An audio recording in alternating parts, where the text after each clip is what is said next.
ងសិតលួចស្នេហ៍អូនតែម្នាក់ឯងទ្រង់អើយចំបែងមិនដឹងជាថ្លែងប្រាប់អ្នកណាលួងចិត្តខ្លួនឯងស្រមៃថាអូនជាសង្សារ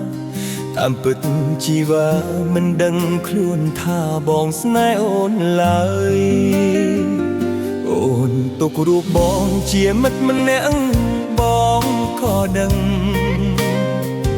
បេះដូងប្រលឹមសេញជុកសាញ់ជុងដិតគេផ្សេង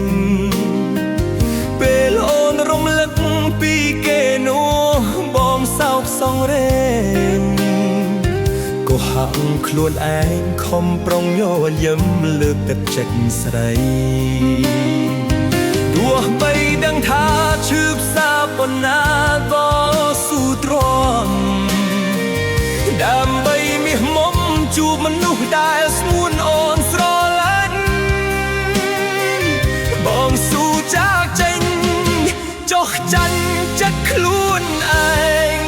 លាក់ខ្លួនឲ្យទុកចំបែងកុំដោអនុស្សាវរី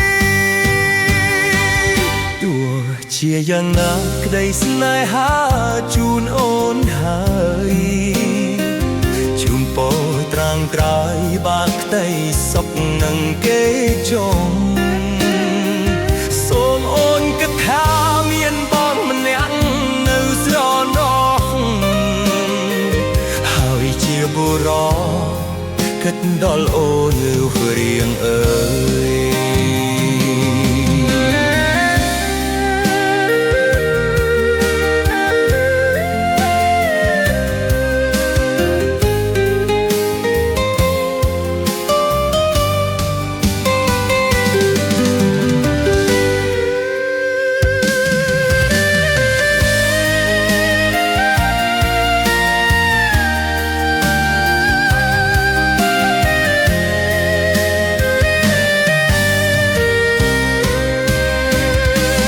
បីដឹងថាឈឺផ្សាប៉ុណ្ណា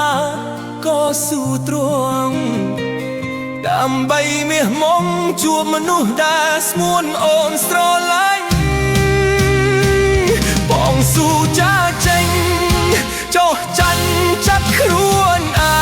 ងលាក់ខ្លួនឲ្យទុកចំបែងកុំដកអនុស្សាវរីយ៍ទោះជាយ៉ាងណាក្តីស្នេហាជូនអូនហើយជូនបត្រាងក្រៃបាក់ក្តីសុខនឹងគេចង់